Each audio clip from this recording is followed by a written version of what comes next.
สบายดีพี่น้องมื้อนี้ตอนเช้าเนาะเวลานี่ก็ถือว่าแม่น5 โมง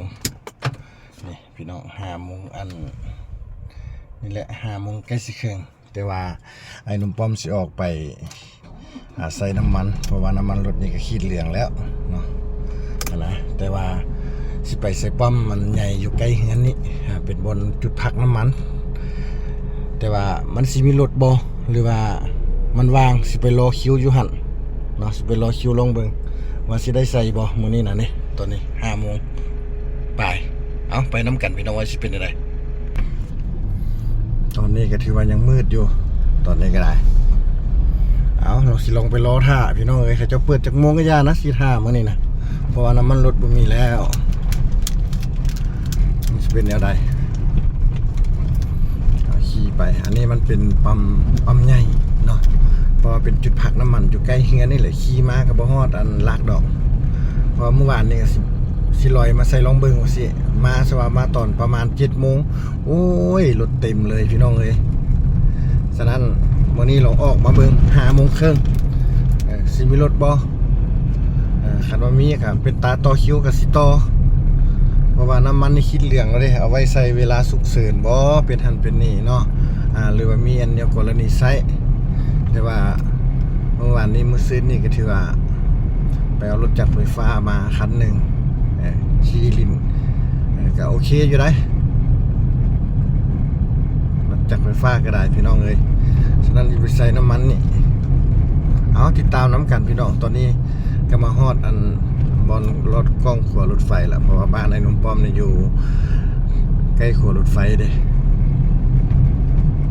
ทางนั้นก็รอดถือว่ารอด2 บอลนะบ้านไอ้หนุ่มป้อมนั่นรถไฟผ่านนี่นะ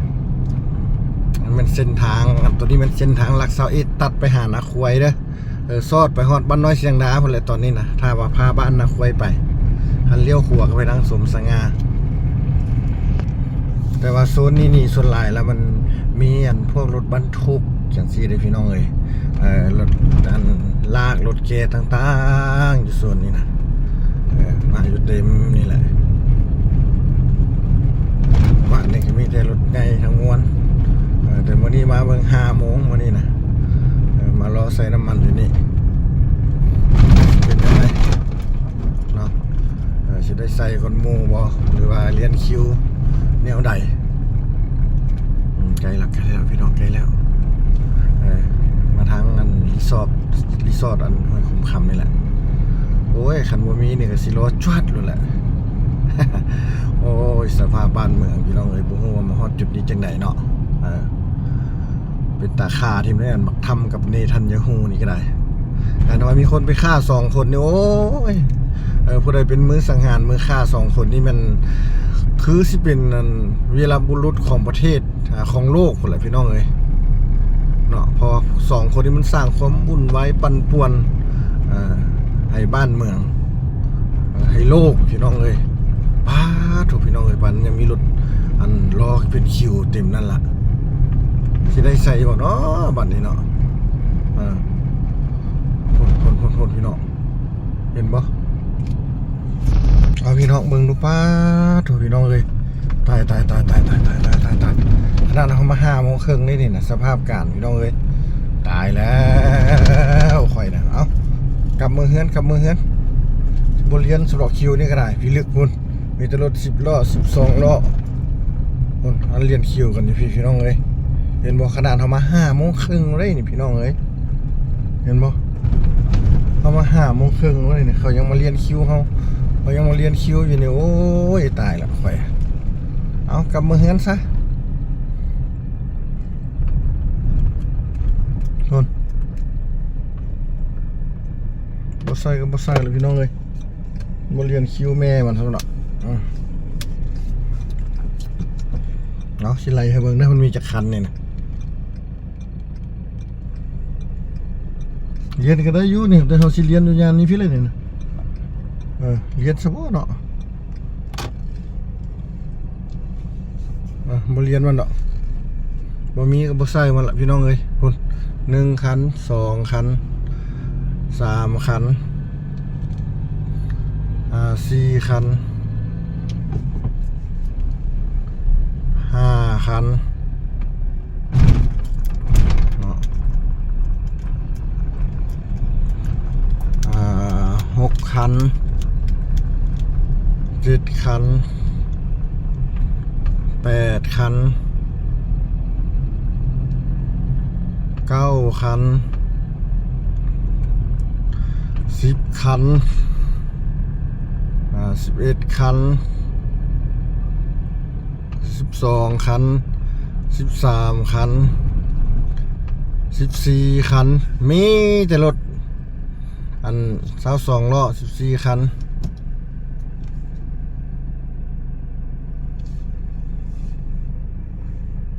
โอ้ฮอกสิจอดอันเลี้ยนคิวน้ำเขานี่สนะพี่น้องเอ้ยมี2 แถว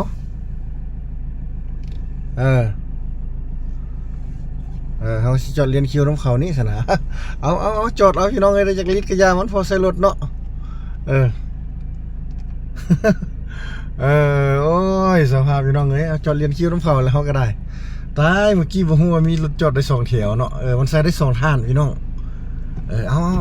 จอดเบิ่งแล้วจังได๋ชีวิตถ่ายคลิปไปเบิ่งเด้อพี่น้องเด้อเอาไปรถทางหลังกลับมา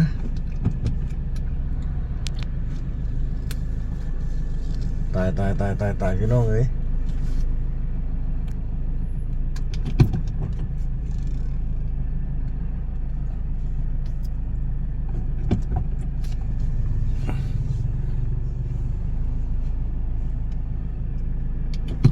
สภาพบ้านเมืองโอ้ก็เป็นรสชาติหนึ่งของชีวิตนะพี่น้องเนาะก็บ่เป็นอย่างจอดก็จอดซะน้ำมันก็หมดแล้วก็สิปิดไว้แหละบัดนี้น้ำมันหมดแล้วก็ได้ค่อยก็สิปิดไว้ก่อนเด้อพี่น้องเด้ออย่าสุดากันเด้อพี่น้องนะผู้ใดสิมาต่อก็ต่อเด้อต่อได้เด้อเอาสิไปให้พี่น้องเบิ่งภาพก่อนบรรยากาศม่วนหลายพี่น้องเอ้ยก็ดีเลยครับมันเป็นรสชาติของชีวิตพี่น้องมันอึดกระยามันน้ำมันเนาะอดเอานัดพี่โถพี่น้องเอ้ยเอาล้อเข้าโอ้โหนี่พี่น้องให้สภาพเนาะตอนนี้มัน5 โมงครึ่งเด้อพี่น้องเด้อ5 โมงครึ่งให้พี่น้องมาเบิ่งเด้อบ่รอคิวใส่น้ำมันนี่เนาะโอ้หลายขนาดพี่น้องเลย ตายเอ้าเบิ่งน้ำกันพี่น้องกาดนี่ก็สิแพงนี่นะมือหวานนี่ฟาดอันกาดอัน URE แล้วหวานเวลาฟาดขึ้นแล้วเอาเพิ่นมาอันมือซื่ออันมันเพิ่นมาต่อยอันสร้างเก็บน้ำมันเนาะเมื่อวานนี้มันไปต่อย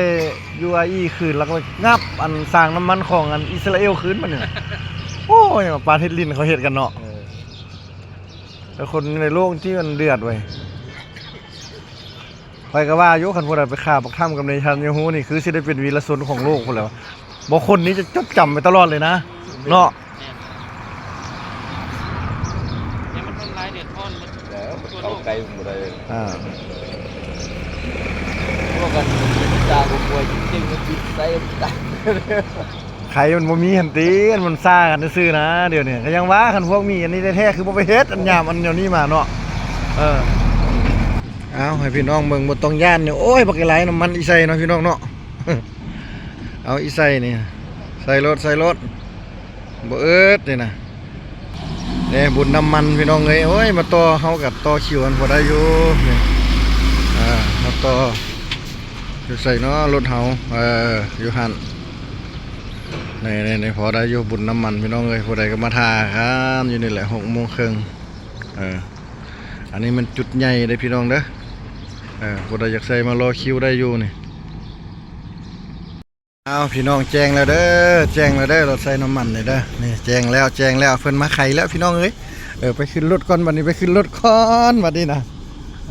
ให้เฮาเจ้าค่อยเอาไปขึ้นรถก่อนเด้อบัดนี้เด้อแจ้งแล้วเอามาเรียนคิวน้ำเพิ่นพี่น้องตอนนี้พอดีอัน6 โมงยังเพิ่นสิเปิด6 โมงนี่เฮานี่อยู่คันที่10ปลายเมื่อกี้หั่นน่ะเนาะโอ้ยพอดีโชคดีหน่อยนึงพี่น้องเอ้ยคนมีแต่รถอันนี้พี่อยู่แถวนึงอันนี้เป็นแถวที่2เนาะต่อมาทำอีท่านคิดว่าสิกลับแล้ว กลับแล้วเห็นเขาเจ้าต่ออยู่นี่ก็เลยว่ามาต่อคันให้ต่ออยู่ท้ายพุ่นสิกลับว่าสิแต่ว่าเพิ่นบ่ให้ใส่หลายได้บัดนี้ก็ได้โอ้ยเนาะเพิ่นให้ใส่แต่ล้านกีบตายแล้วเด้อบัดนี้ฮะคือไอ้หนุ่มป้อมว่าแหละพี่น้องเอ้ยเนาะ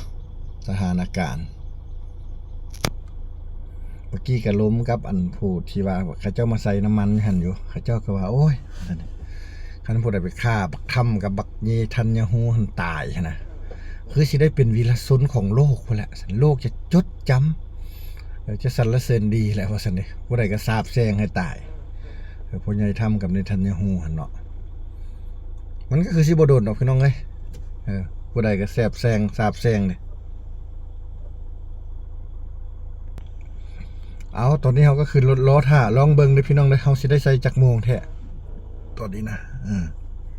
นี่ได้ใส่จักโมงแท้เอาลองเบิ่งน้ำกันเราสิได้ใส่จักโมงติดตามน้ำกันพี่น้องเลยอันรถบันทึกทุกนี่เขาเจ้ามานอนแต่คืนนี้พวกนี้นี่พวกนี้ตามถามเขาเจ้าเมื่อกี้เขาเจ้ามานอนแต่คืนนี้พุ่นมาสั่นเลยชีวิตเนาะชีวิตคนเลยตายพี่น้องเลยสภาพสถานการณ์บ้านเมืองเอาจังใดก็แล้วแต่เป็นกำลังใจให้เด้อผู้ใดไปเรียนคิวใส่น้ำมันก็ได้จังใดก็แล้วแต่เรียนคิวใส่น้ำมันก็ค่อยไปค่อยมาพี่น้องอย่าไปญาติคิวกัน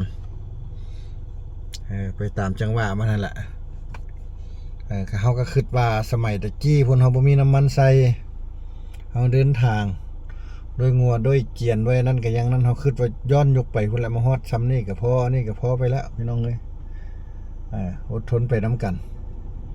มันหักซีดีขึ้นเมื่อหน้าหรอกทุกสิ่งทุกอย่างมันมีการขยายตัวพี่น้องเลย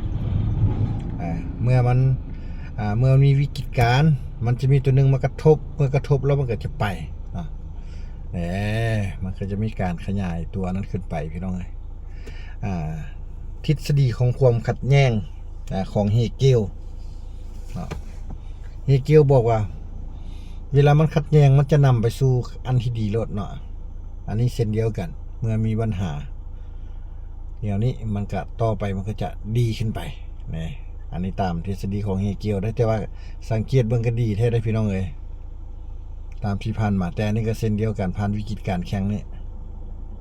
ก็ต้องดีขึ้นอนาคตข้างหน้ารัฐบาลก็จะซอกบอลน้ำมันหลายบอลเข้ามาในบ้านเฮาบ่ให้เป็นการผูกขาดทั้งเดียวหลายตอนนี้เพิ่นกะคนคิดเจรจาอยู่ดอกกองประชุมสภาก็สิเปิดขึ้นแล้วเด้เพิ่นก็สิมีทิศทางมีแผน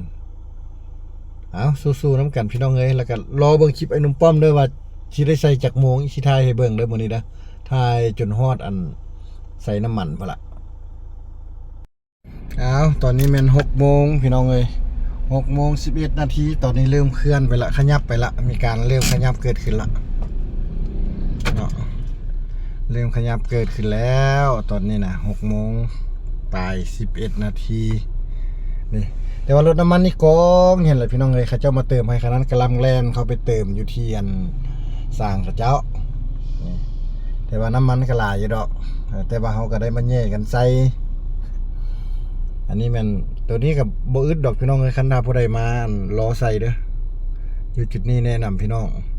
การเอามีบอลนั่นในแท้นี่กล่องอย่าง1 2 3 4 5 6 7 8 คันยังอยู่ในอีกอยู่ในแถวปั๊มนี่อีกนี่บ่อึดพี่น้องเลยต่างแต่ว่ามาใส่ยามใดคนหลายตลอด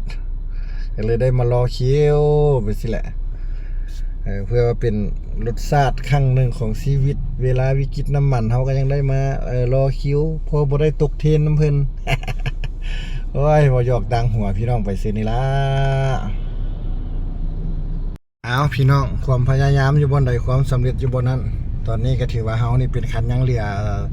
อีก2 คันแล้วก็แม่นเฮาตอนนี้เวลา 7 โมงยังนี่ 7 โมงยังนะ 7 โมงยัง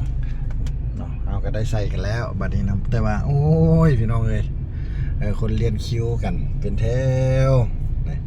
อันนั้นแม่นรถล้อเติมน้ำมันอยู่ตัวนั้นเนาะอยู่ทางข้างนี่ก็มีแล้วก็อยู่ทางเฟืองนี้นี่รอเติมใส่ อันนี้เป็นสั่งใหญ่บอลจุดใหญ่แถวนาควยบอลรู้จักเจ้าไซนะโอ้ยสภาพคนกองเป็นแถวพี่น้องเลย คนมาใส่น้ำมันเนี่ยเนาะเอาวันนี้นุ่มป้อมกับยีใส่น้ำมันก่อนนะพี่น้องเด้อบัดออกไปแล้วสิถ่ายคลิปให้เบิ่งว่าเป็นจังไดแนวใดอีกสภาพสถานการณ์การใส่น้ำมันอยู่ในนครหลวงเวียงจันทน์อยู่แถวนี้มีแต่รถใหญ่เพื่อนให้รถใหญ่เข้ารถ22ล้อรถบรรทุกยังเข้าแล้วก็รถจักรเข้ามาอีกนั่นนึงเพื่อนเฮ็ดเป็นระเบียบนี่ให้อันนี้ก็เป็นโซนพวกเขาจะเข้าไปเอาเท่านี้ก็ได้พี่น้องเด้อเราสิถ่ายให้เบิ่งบัดใส่น้ำมันแล้วพี่น้องบัดนี้ใส่ละเพิ่นให้ใส่แต่ล้านกีบได้อยู่20ปลายลิตร20ปลายลิตรนี่ตอนนี้ก็ถือว่าพอดี7 โมงยัง6 นาทีเขาใส่แล้วก็กลับบ้านเขาบัดนี้เอาคลิปนี้ก็ให้พี่น้องเบิ่งเพียงเท่านี้เด้อพี่น้องเด้อโชคดีอยู่ดีมีแฮงผู้ใดติดตามอย่าลืมกดไลค์กดแชร์ให้นุ่มป้อมได้สถานการณ์ดีๆมีจังใดจะเอามาให้พี่น้องได้ชมกันอีกเอากดไลค์กดแชร์กดติดตามไว้ได้พี่น้องขอบใจ